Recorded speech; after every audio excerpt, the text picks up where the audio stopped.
Hi, I'm Chef Tammy Brawley from The Green Kitchen, and today I'm going to show you guys how to make a delicious smoked tomato bruschetta. We've got those delicious summer tomatoes coming in, and we want to do a great appetizer with it. We're going to do one of my favorite techniques to work with in the kitchen, and that is stovetop smoking. We have a special pan here. It is a deep pan, and it has a rack, and it has a drip tray. On the bottom of the pan, you want to place sawdust chips, not those big chips like you use on the outdoor grill. We want about a tablespoon or so, and we're going to put those in the middle of where your flame is. And then we're going to put our drip tray and our rack on top of those chips. Now this is not going to flame up like it would on an outdoor grill, so don't be concerned about that, but it is going to give these tomatoes a nice smoked flavor. We're going to take our tomatoes. I have two here. One has a peel on it, one does not. It doesn't really matter, except for the one that's not has a peel will probably break down a little quicker, but don't worry about that. So what we're going to do here is simply take out the core of the other one, but not peel it. We will peel it at the end though, when it's done smoking. I'm actually going to just cut it in half. Put it down like that. In fact, I think I'm going to cut both of them. You want that lid to go on pretty securely. So we have 4 tomato halves. Let's slide our lid on. It does groove on the side and grip. And then you want to turn your burner on high. What we're looking for is little wisps of smoke that are going to come out of the edge. I have not completely sealed it. So we have this nice wisp of smoke coming out of our smoker pan. Now we want to seal it all the way. More than likely you're going to have to use a pair of tongs to get it up in there. There we go. Now it's sealed completely. So now what we're going to do is turn our burner down. And this is going to smoke for about 20 minutes or so.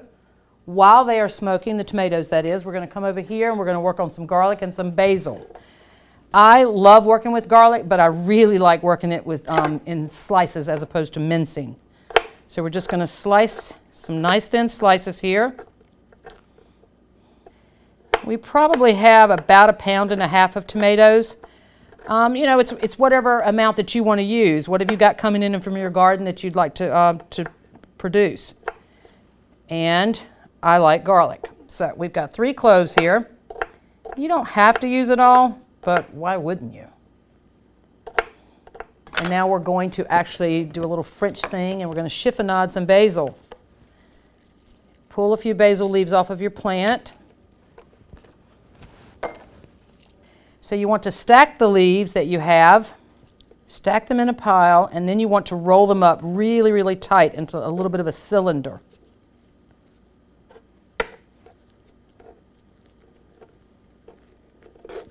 Come back with your knife, and it's always tip down, back down, out. All right, so it's tip down, back down, out.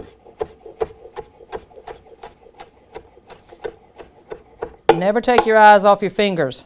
So it's been about 20 to 30 minutes or so. Our tomatoes have been smoking. We're going to check on them. Take the lid off. Oh yeah.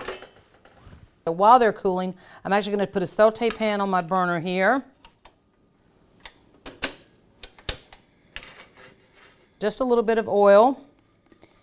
Long enough to just soften it. You don't want to burn the garlic. So I've done the nice slices that you saw there at the beginning. We're going to come back into the hot oil. You're looking for it to become a little translucent in nature almost. But if you walk away from it, it will burn. So you really don't want to do that. It's starting to get very fragrant, very fragrant. All right, I'm going to turn that off. The residual heat will continue to cook and soften it, but it's not going to burn. It's a good idea to use a cutting board with a trough around it because these are going to be very juicy when you start cutting them. And if you don't have a little tray to catch that juice with, you could have quite a mess there. All right, again, just a nice rough chop as we continue on. All right, we're going to move it into our mixing bowl here. I'm going to go ahead and add the basil just to get it out of the way. It's going to be added anyway. Move your cutting board over. You always want to turn your knife over and use the blunt side when you're scraping your board. It saves wear and tear on your blade, but it certainly saves wear and tear on the board itself.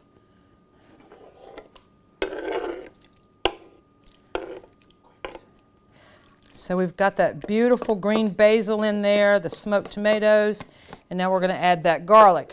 Now, it's at this point you can choose whether or not you want to chop it up finer. My personal preference is slices, but you might have a different point of view. Scrape that garlic that you've sauteed into the bruschetta. And now we want a little bit of salt. And I do know that sometimes we can add a little chopped onion to this if you'd like that. Again, I would soften the onion with the garlic in our saute pan while the tomatoes are smoking. Oh gosh, this looks so good. I want to make sure it gets nice and stirred up. Taste it for seasoning. You may want to add some more salt. Tomatoes notoriously use a lot of salt, but I personally think that's perfect. We're going to put it into a serving bowl now. All right, what we're going to do is we're going to plate it on top of some bread slices.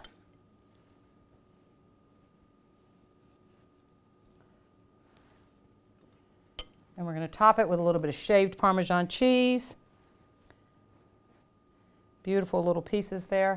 I'm Chef Tammy Brawley from the Green Kitchen. Join us next time on Heart of the Home. Recipes from the Heart of the Home can be found on the Virginia Farm Bureau website at vafb.com/recipes, as well as on Chef Tammy Brawley's website at greenkitchenrichmond.com.